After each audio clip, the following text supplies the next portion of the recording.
എല്ലാവർക്കും ഗെയിം സ്ട്രാറ്റജിയാണ് ഇവിടെ നടക്കുന്നതെന്ന് പറയുന്നുണ്ട് ശാരിക. പിന്നെ ജിഷിൻ പറയുന്നുണ്ട്, കണ്ടില്ലേ ഞാൻ ഇന്നും ഇവിടെ വന്നിട്ട് നെവിനുമായിട്ട് വഴക്കുണ്ടാക്കി, പക്ഷേ അത് അവിടെ കഴിഞ്ഞു. പിന്നെ പോയിട്ട് സോറി പറഞ്ഞിട്ട് ആ ഭക്ഷണം കഴിക്കാൻ അവനെ ഞാൻ പോയി വിളിച്ചു. അന്ന് ഞാനിവിടെ പോകുന്നതിന് മുമ്പ് ഇതുപോലായിരുന്നു. എന്തെങ്കിലും നമ്മൾ ആരോടെങ്കിലും എന്തെങ്കിലും ഇടക്കം ഉണ്ടാവും. പക്ഷേ ഇവിടെ പുറത്ത് എത്രമാത്രം ഇത് അനുഭവിച്ചിട്ടുണ്ടെന്നും എനിക്കറിയത്തില്ലെന്ന് അനുമോള് പറയുന്നുണ്ട്. അത് നിനക്ക് പുറത്തിറങ്ങുമ്പോൾ മനസ്സിലാവുമെന്ന് നമ്മുടെ മസ്താനി പറയുന്നുണ്ട്. 2-3 ദിവസമല്ലേ ഉള്ളൂ. ഞാൻ എന്തെങ്കിലും മിണ്ടിയാലേ ആൾക്കാരുടനെ പറയുന്നതാ, നിൻ്റെ തനി സ്വരൂപം ഞങ്ങൾ ബിഗ് ബോസിൽ കണ്ടതാ, അങ്ങനെ പറയും. മസ്താനി പറയാണ്, എനിക്ക് എന്തോന്ന് അറിയത്തില്ല, എൻ്റെ കുറേ കാര്യങ്ങൾ എനിക്ക് പറ്റുന്നില്ല. ഓരോ കമൻറ്റ് ബോക്സും കാണണം, ഇങ്ങനെയൊക്കെ കമൻറ്റ് കൊണ്ടുവന്ന് ഇടുമ്പം ഇവർക്ക് എന്ത് സുഖമാണ് കിട്ടുന്നതെന്ന് എനിക്കറിയത്തില്ലെന്ന് ജിഷിൻ പറയുന്നുണ്ട്. സുഖം കിട്ടുന്ന കമൻറ്റുകളാണ് ഈ വൃത്തികേടുകളെല്ലാം ചെയ്യുന്നത്. ആ കമൻറ്റ് എന്നിട്ട് അവരെ ഒന്ന് വേദനിപ്പിക്കുമ്പോൾ ഒരു സുഖം. അതിനൊക്കെ ഏറ്റവും ഒരു ഉദാഹരണമാണ് രേണുസുതി.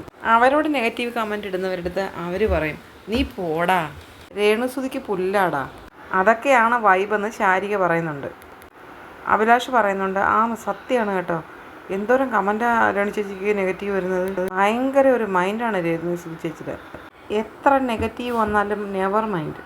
മസ്താനി പറയുന്നുണ്ട്, എൻ്റെ കേസിൽ ഒരൊറ്റ പോസിറ്റീവ് കമൻ്റ് ഇല്ലായിരുന്നു, ഒറ്റ കമൻറ്റ് പോലും നോക്കി ചെയ്യരുതെന്ന് മുൻഷി പറയുന്നുണ്ട്. നമുക്ക് വേണ്ടപ്പെട്ട ആൾക്കാർ പോലും ചെയ്തില്ല, അതാണ് എനിക്ക് ഏറ്റവും കൂടുതൽ ഹെർട്ടായതെന്ന് മസ്താനി പറയുന്നു. ഇതൊരു പാഠമല്ലേ, നിനക്ക് നീ മാത്രം ഉള്ളെന്ന് നീ വിചാരിക്കേ, നിനക്ക് വേറെ ആരുമില്ല.